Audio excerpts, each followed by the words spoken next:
Hey everybody, Pastor Ryan here, and I want to welcome you to our fourth Sabbath video. This video is going to look a little different, and it's because it is a little different. For this video, Dr. Travis West sat down with Megan and I after our 3 videos, and we unpacked some of the internal work that Sabbath was doing on us as we made these videos and prepared for them. So I am thrilled to introduce this. Sit back, enjoy, and we will see you soon. So much has happened since even we spoke last week. It feels like it feels just like the conversation, or what was it, 2 weeks ago, I guess. But whenever we talked last, it feels like months. It feels like months, and I just feel like the world, like in what's happening, you can go a couple of days, and it just feels like everything shifts within minutes, days, whatever. And so from the last time we talked, the murder of George Floyd, and places opening back up from a pandemic and seeing spikes and protests and the president holding a Bible, or whatever it is, or global, like, how does all of this, how do we find our way back to Sabbath in the midst of that, right? Like, how do we start to, as the people of God, start to make Sabbath sense out of a world that seems to be careening faster and faster, right? Like towards some kind of chaos. Maybe that's a dark way to open, but that's, I don't know, that's kind of the wondering. Yeah.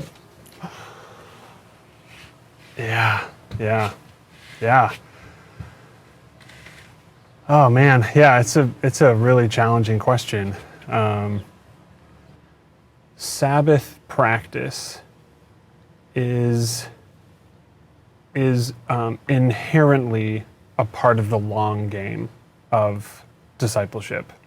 And so I think part of like how to find our way back is to not put too much pressure on the Sabbath practice to like have an instant fix, like an instant reset, but like each week maybe you'll sense a little bit, you're a little bit more centered on the Sabbath, and then maybe that centeredness on the Sabbath stretches farther into the week.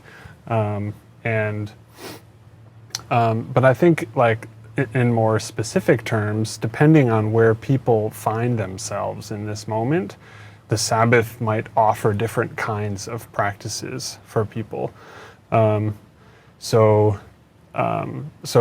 like of late, my Sabbath practice has involved doing more intentional reading and personal reflection on my complicity in racism, my what whiteness has meant to me, for me, throughout my life, through books, movies, conversations, and journaling. But that's not going to be the same for a black pastor or a Hispanic person who's in a different place in their life and has a different relationship with this moment. It'll require, I think, more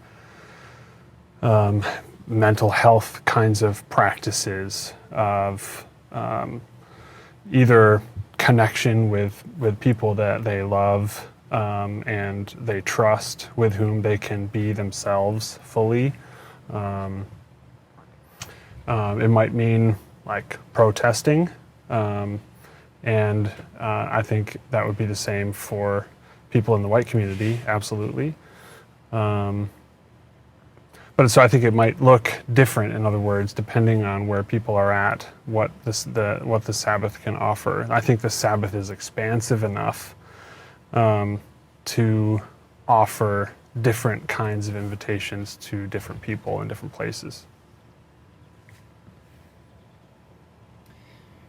Yeah, I find like, So again, in thinking about these recent events, or just really thinking about the scope of racism over the last few weeks, like, I think for me, I keep going back to this idea that you were introducing to us last fall in the class about, and what we spent maybe a little bit of time on here, about the idea of narratives and how Sabbath can be that narrative shattering experience, right? And really taking those moments, or those day, or that day of the week, or to set aside those hours, right?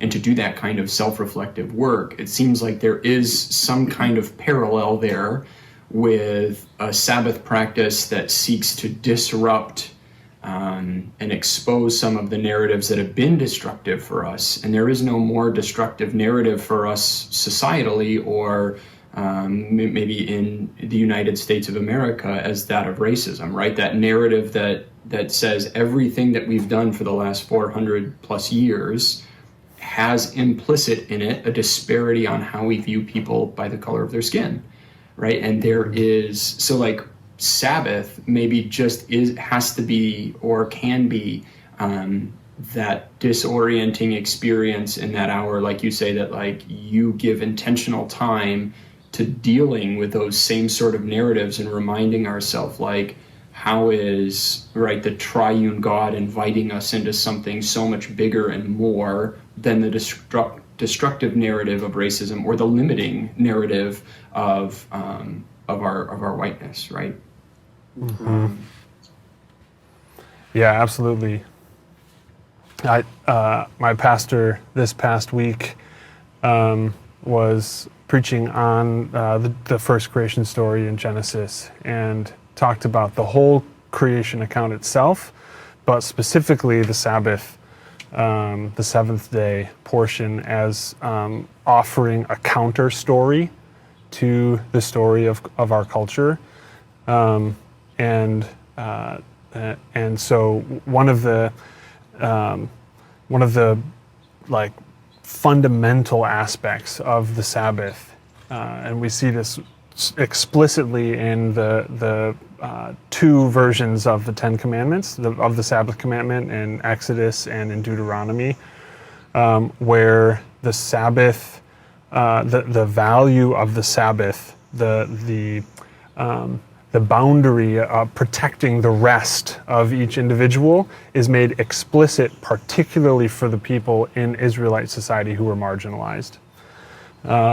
And in doing so, it honors and elevates the intrinsic dignity of every human being, regardless of social status, regardless of proximity to power. And so in doing that, it offered a counter narrative to Israelite society that had built-in inequities in it, in the same way that our society has built-in inequities based on race.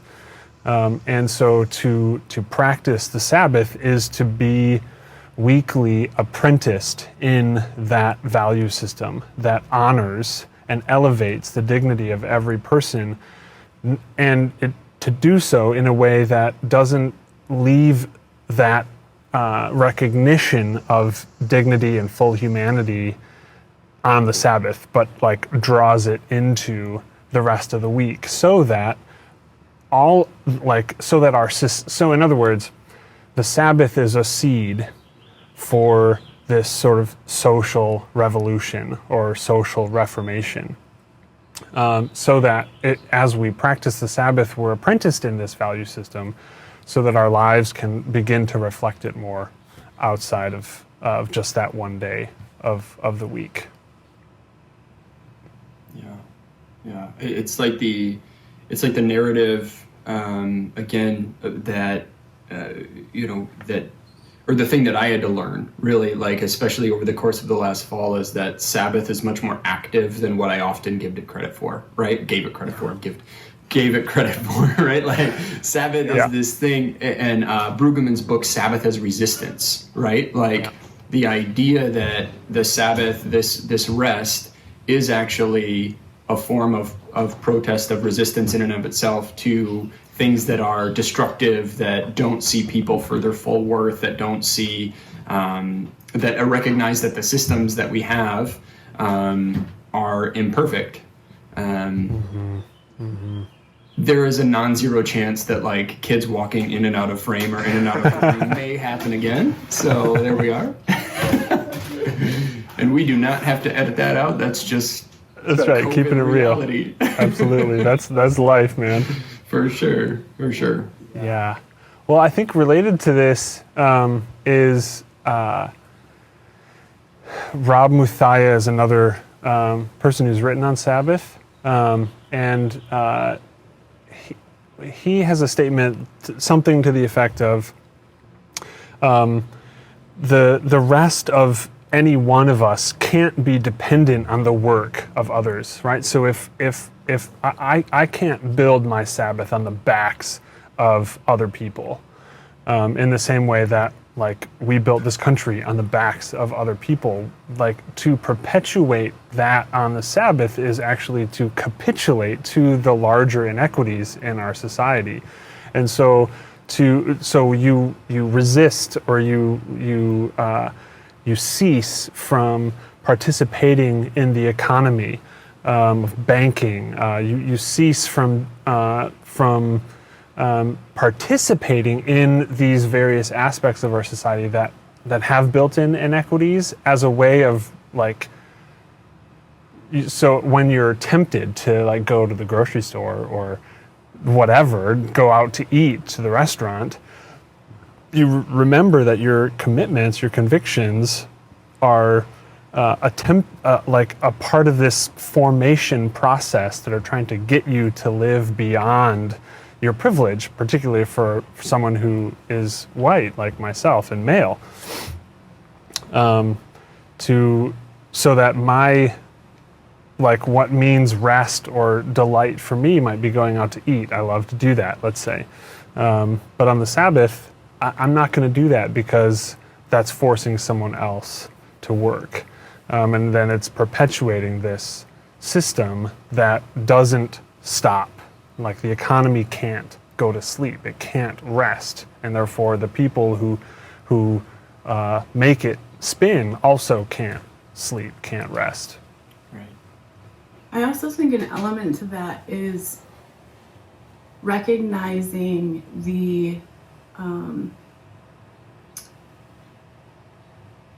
effects of the things that affect our internal dialogue, right? And so some of the like ceasing from maybe we understand that part of our Sabbath is ceasing from the information that is getting thrown at us. Because no matter how good of a job we do to spread, like be open to all information and sort of try to take an unbiased step, no matter how good we think we are at that, all of those things are still affecting our own narrative. So if ceasing from the news for a time of Sabbath, but then understanding that it's not just like turning it off and turning it back on when Sabbath is over. It's actually turning it off and doing the good work of creating a biblical narrative that will speak into what we hear the rest of the week. Whether that's the news or our Facebook feeds or our Instagram accounts, or we are just so out of control to what is thrown out in front of us. And I think taking time to separate from that and diving into scripture or diving into books or things that are educating us to create, to know again the type of narrative that God is speaking into into the pandemic or into the disruption or into the disorientation. Like, what is God speaking into those things? And we have to find that narrative again. And I just don't think we have a commitment to doing that. Like culturally, individually, or both? Both. I mean, it starts as an individual. Yeah. But I think we forget that making sure that happens, ceasing from those things on a Sabbath. I think we forget that it's going to filter our minds for what we see. And without that, we are exposing ourselves to narratives that we don't have control over. Mm-hmm. Yeah, I think that's a really important flip side of the coin of ceasing, that it's not just about turning stuff off, waiting 24 hours and then turning it back on. I think that's so critical, because when Sabbath gets reduced just to prohibitions, just to don't do this, this, and this, and maybe those things are replaced with take a nap, go to church, right, or pray. Those things are good, of course, and might be really enriching aspects of Sabbath practice, but the ceasing has to be coupled with an intentional being, intentional way of being, and sort of, on the one hand, coming to a greater sense of understanding of how we're being formed to be throughout the week, but then also intentionally engaging different ways of being, so that we can, like you said, engage those formative liturgies in our culture, the news, the social media, etc., advertisements. We can engage those with a different center, from a different center. And that's what my wife talks about on the Sabbath being like the most important workday of the week. That we cease from doing the work that defines us throughout the week, professor, pastor, whatever, parent, but we actually engage like the work of being a human, the work of being a child of God, and that requires a lot of unlearning. I think so much of what I hear from just people is, for their week, is hinging on like a pastor's practical, what do you call it? Like the application. The practical application for their week. They want somebody to tell them, okay, from this scripture or from this passage or from this sermon, tell me what my practical application is. We're not equipping ourselves to figure those things out on our own. And so to think about a Sabbath practice being doing work to learn and to be quiet and to listen, to find out what our practical application needs to be for our week ahead, and finding those sources from our own learnings and the things that maybe the Holy Spirit is showing us through our readings, that we need to do the work of finding those practical applications and actually doing something with them in our week ahead. I think we've just learned to expect everybody to do that for us. And that's why I think the news and our social media makes us feel so in tune, because everybody's just throwing it out in front of us, and it's easy to just sit and look at it without much thinking.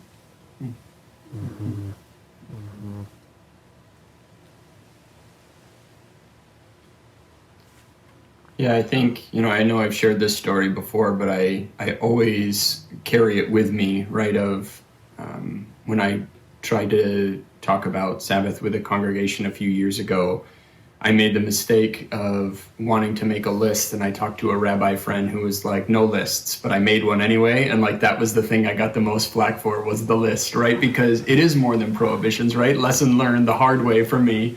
But like, he just warned me. He's like, it's not about lists. And I was like, I can understand that it's not about lists and it's not about prohibitions like up here, right? But in the same way that it's easy to absorb all of the stuff with no discernment or whatever else, or lean on someone else to like do the thing, I was trying to give people a resource. Hey, just do this list and help like maybe do some prohibitions. And people, like, they were, I don't know, I just think we are far more interested than we give ourselves credit for in the gut work. And it's just like, how do the prohibitions, or how do the practices, let's use it that way, like how does the practice of Sabbath, right, connect in those deeper ways? Because I think people care about the heart change. They care about the gut stuff. We know it's not about just like the head, like, okay, don't mow the lawn, take a nap, prepare the food the night before, whatever else I got to do to make this time in my life feel so like, if it ends there, that is just a prohibition, but that's supposed to point us to the thing, right? Like to the actual practice, to the time, to the space, right? Creating that cathedral in time, like Heschel talks about, is supposed to point us to that place, and set aside that stuff. So, well, and really, a list in that sort of setting is only just not being sympathetic to a person's daily life. Right. Exactly. Exactly. Yeah. But like, how do we, so just wanting to point people back to that heart change, because I think people are there. I think they do recognize that. I think on the whole, people realize that the thing is broken, right? Both just as much as, people continuing to protest day after day after day, like, we don't need something else to happen to know the system is broken, or the fact that it's working exactly as it should, and that's why it's broken, right? However you want to frame that, but also that like internally our sense of self seems to be misaligned and broken, right? Scripture talks about that, like points us back to that, and so this Sabbath space is creating this new opportunity for us to have more communion with the triune God and with one another. Like, I think people want that, because they understand that there's some kind of disconnect or lack there, or when we taste something really good, we recognize when we go back to the thing that isn't as good, right? Like, and Sabbath practiced well is really good. And so like, it is like that good meal. It's like, oh, I want to do that again, right? Like, and so I think people want that. How do we keep helping encourage people back to those places on both a societal or individual level? Mm-hmm. Yeah, I think the first thing that comes to my mind is one of the practices that we did in the Sabbath class, that is kind of like, if we think about the Sabbath as you were just describing, as participating in things that develop and honor and enhance the richness of our lives, whether that's like moving towards a greater sense of wholeheartedness, of like confronting the pain and shame and various like internal narratives that we have absorbed that are limiting our lives, or whether that's like getting together and like playing games with our family, our friends, or like whatever that movement towards richness and depth and delight might be. I think that word delight is important. One of the things we did in the Sabbath class was to write a list of all the things that bring us delight. But secondly, like, name the things that are barriers, internal or external barriers to our delight. And then to develop a practice or a set of practices that help us both engage the barriers, but also then prioritize the experiences or practices that bring us delight or connection, or that depth of experience, like a gourmet meal as opposed to like a Whopper or a Big Mac or something like that, right? And what we have there were some students in the class who really struggled with that assignment because they didn't know what brought them delight. They're just so accustomed to the grind of the day or the grind of the life of getting stuff done, going just like running, rushing from one thing to the next, that it was really hard for them to name the things that brought them delight. And that's really sad.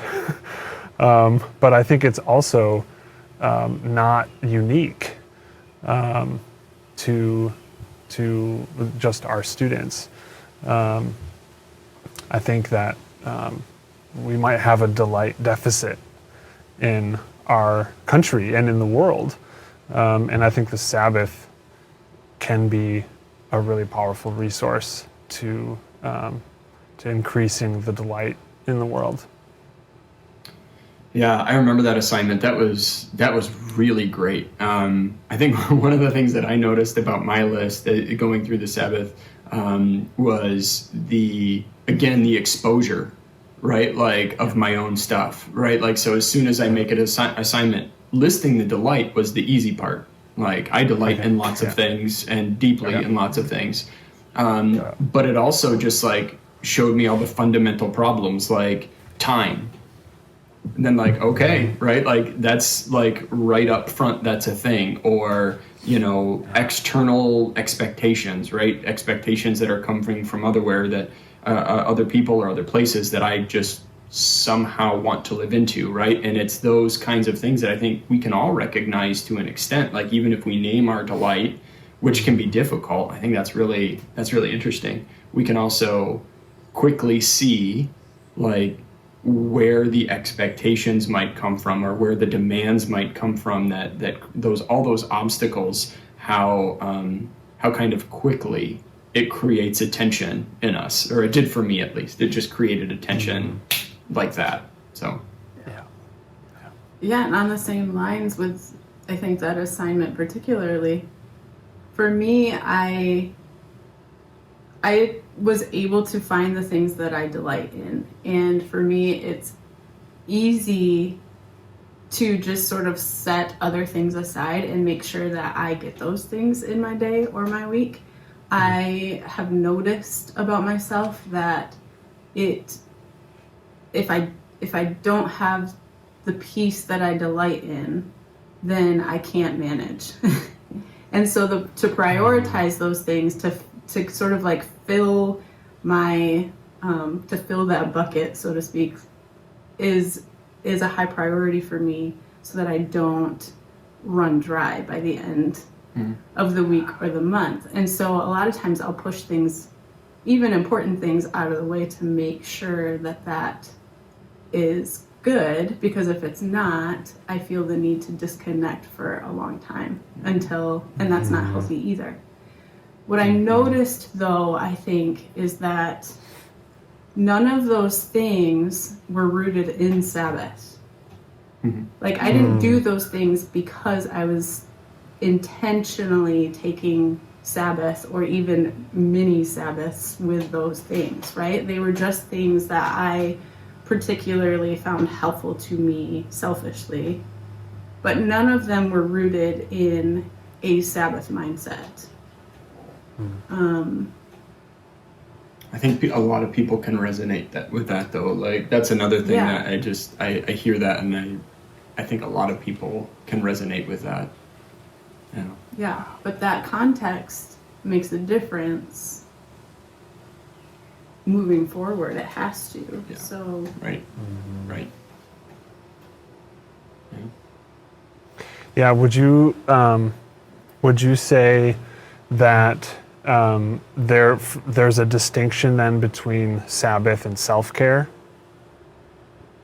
Like maybe those practices that you were doing could be more along the lines of self-care, and that is distinct from, if not entirely distinct from, I don't think that they're like opposite or unrelated or unconnected, but that there is a kind of distinction to be made between the two.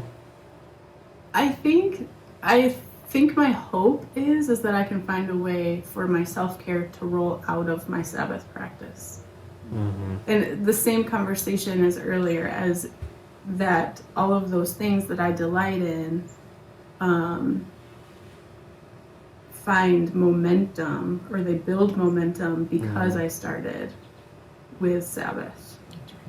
It's kind of like the where your start point is, right? Or where the center is, right? Travis, when you gave us that image in the first video about time, right? Like if we understand our lives flow out of and from this place of Sabbath, knowing that we need to return back to that well, or back to the center of the flower, as it were, right? That those kinds of things, those practices, even of self-care, whatever, that we recognize that's how the Venn diagram works. That like there is that overlap there, but it's really how we understand our source, or how we understand.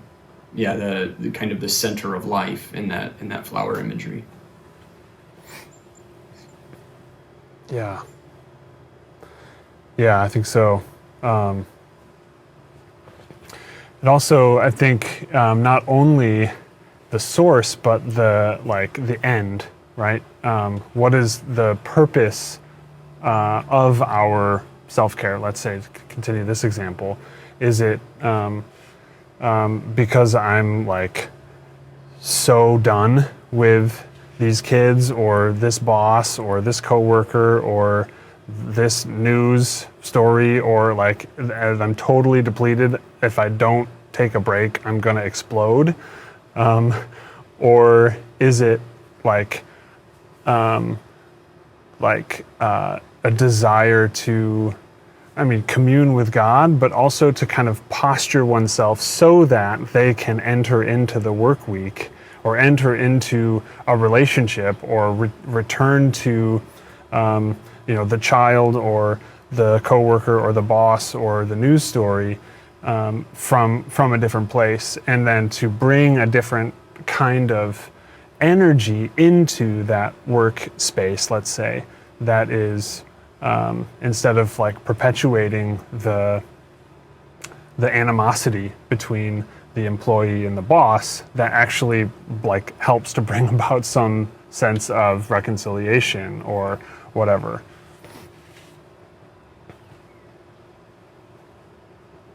Yeah, that's good. Yeah. I think too, it also, for me personally, it puts, to have the center be what I gain from Sabbath rather than just like the individual self-care things. I think because our life goes through rhythms, right? Like we have rhythms of busyness and maybe rhythms of times that are slower for us.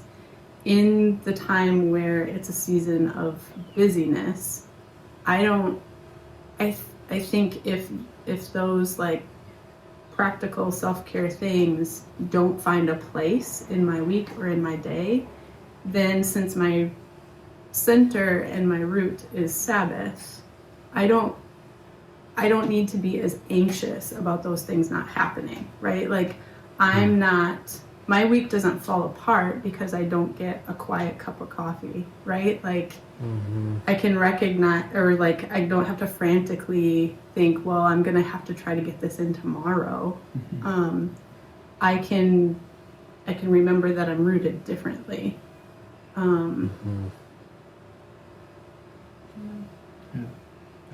And that goes back to the narratives, right? Like just all of the remembering that we're rooted differently, remembering that our end is what we're striving for is rooted in, again, this triune God of grace, and not our self-achievement or whatever else, right? Like, or any of the things that we're even trying to do to find the time and care for self, right? Like there's a different end we're pointing to, there's a different center we come from. And yeah, that's really important, I think. And again, to kind of wrap us up, even though we could keep talking forever, but I see that we're at like 40 minutes, and I don't know how long people are going to want to hang with us on this.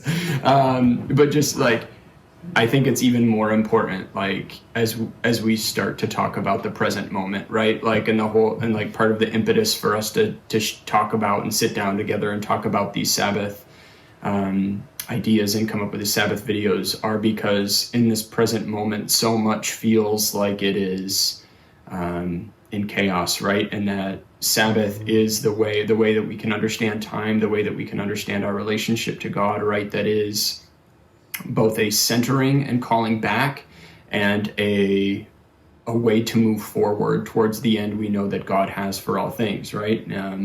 To renew and restore all creation. All the cosmos are redeemed and renewed and refreshed in God, just as like we're called to be refreshed in Sabbath, right? And boy, I feel like that's a message, not just the church, but like we all maybe need right now. Is this thing about, hey, there is this thing we're heading towards. There is a hope. There is a plan. There is a telos for these things. Travis, I just wondered if you could, before we kind of close our time up, kind of speak to that Sabbath in relationship to a bit of eschatology. No pressure. Yeah, right. Well, the two things. The first thing that comes to my mind is kind of the juxtaposed images in Psalm 46, which is one of these famous psalms, like God being a refuge in times of trouble. And there's these apocalyptic images of mountains falling into the sea, right? Like earthquakes that disrupt the surface of the earth, and wars and fear and like just things swirling around, and then there's this powerful moment in the middle where God says, "Be still and know that I am God." And later it says, I make wars cease to the ends of the earth. And so I think that like the Sabbath it can be not only a call to remember that like we can find hope and refuge in God in the midst of chaos when it swirls around us, but also it actually provides that refuge. So that's the first thing that occurs to me. But yeah, I mean, like this Sabbath, I think, like I said earlier, it's the seed of this re-envisioned human community, with all of creation, not just human community, but including the created world itself. And so it's like a foretaste of the kingdom of Shalom, or rather, instead of saying kingdom, which has a lot of militaristic and patriarchal, hierarchical impacts to it, maybe like a community. The Sabbath is the foretaste of the community of Shalom that God desires to bring about at the end of time, and so our participation in it is similar to communion. When we come to the table, we taste something of the goodness of God. We are nourished by Jesus' death and resurrection. And as we practice the Sabbath, we come into contact in some mysterious but also profound way with the power of God, and which brings, stitches our souls back together, but also is an anticipation of the kind of world that God wants to bring about at the end of time. And what it does is it prepares us to participate with God in bringing that world about, because it makes us the kind of people that inhabit that world. And so it gives us a vision, but also gives us the kind of character and outlook and conviction that will help to bring those things out in the world. May it be so, right? Come, Lord May Jesus. it be so. May it be so for me and for all of us. Yeah. Oh man. This was really, really good, and it feels like it's an okay place to end or pause the conversation. Yeah, I mean, it feels kind of like an ellipsis, you know, like a dot, dot, dot. Like there's more to say, there's more to learn, more to experience, more to imagine. But yeah, it feels like a good place to close for now. Cool. Well, Travis, thanks for that. Well, friends, that wraps it up. This is the end of our Sabbath 4th video. However, it is not the end of our Sabbath conversation. So I want to invite you to hit the subscribe button on our YouTube channel if you haven't already, because we're coming back and we're going to make some more of these and think with one another more about what it means to practice Sabbath and rest in the love and grace of our triune God. Grace and peace to you.